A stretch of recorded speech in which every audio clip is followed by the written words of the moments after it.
Michael Knowles is the little-known Daily Wire pundit. He's practically Ben Shapiro's shadow, but not even first in line at that, probably third or fourth, and a staunch Trump supporter, who recently took to Twitter to echo some absolutely insane sentiments that can all be traced back to his disdain of same-sex couples, but specifically this time was on the topic of surrogacy. And I don't even know how to do justice queuing this one up. Just listen for yourself. You conclude that every single adult involved in this should be imprisoned for life, at least. That's just the natural reaction that one has to this grave, grave child abuse that our culture tolerates now for the last 5 minutes and, in fact, celebrates. And so it's important sometimes, I think. We want a culture and a political order that is based on reason. Okay, we don't want to be just blown away on passions. But we're human beings, and pulling at the heartstrings sometimes it helps us to see the reality of a situation. This is gravely, gravely evil. Everyone involved, the egg donor, the people purchasing the child, the people intentionally depriving the child of a natural mother and father. Yeah, the natural reaction to surrogacy is to throw everyone involved in jail. Maybe for lunatics, and also natural. Can you show me where that's seen in nature? He's trying to portray surrogacy as if it's akin to child trafficking, which obviously the rational answer is it's not much different than just adopting a child, but heads up, this maniac is anti-adoption as well. Again, mostly anti-same-sex couples being able to do either, but he'll just go against it full stop. And we're going to go over that, but he speaks about realizing the reality.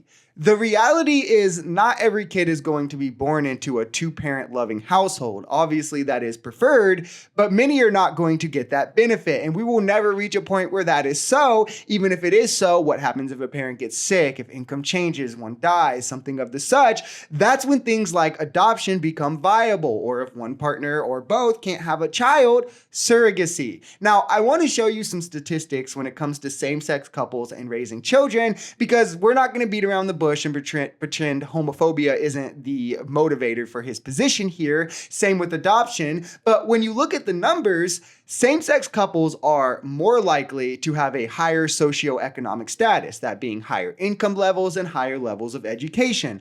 Also, with the children, behaviorally, there is no difference, or if there is a difference seen, it's a slight advantage to the kids raised in same-sex couples. And any adverse effects you see, sociologists can attribute to discrimination or poor social support for the child. So, homophobes like Michael Knowles, not anything to have to do with the parents. And children of same-sex parents also fare better than children of different sex parents in primary and secondary education. Actually, in any data you want to look at, in any regard, kids of same-sex couples fare equally as well or drastically better than different sex couple kids if you go from birth. Most of the negative effects that you see in kids from same-sex couples come from children of same-sex couples who at one point were with different sex parents, that one came out as gay and then they separated, which is clearly understandable and a different experience than what is being discussed. The trauma there comes from your original parents splitting up, regardless of the reason. It could be that they just fought a lot and split up. You're going to see an effect from that, let alone if one comes out as gay and then gets with somebody of the same sex. And then let's go and look at kids in single parent households, which is where they would be left at if Michael Knowles got his way, or kids raised in the adoption system. And let's see how they fare and if it's comparable in any way. Kids of single parents generally are born into rather undesirable circumstances, and because of that, statistics show they have higher likelihoods of being poor and staying poor even into adulthood, becoming addicts, or committing crime and ending up incarcerated.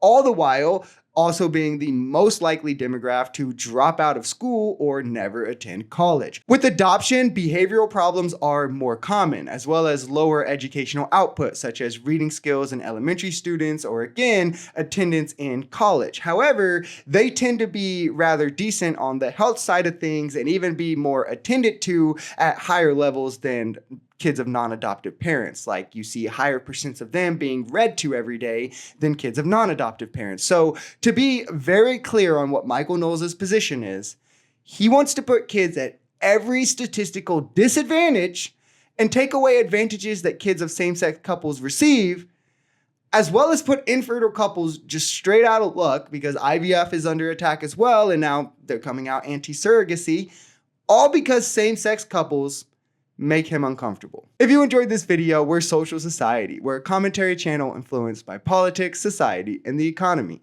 We are pretty left-leaning on this channel, but we're open to our right-wingers as well. The biggest thing here is having conversations that get everyone to the bottom of the truth.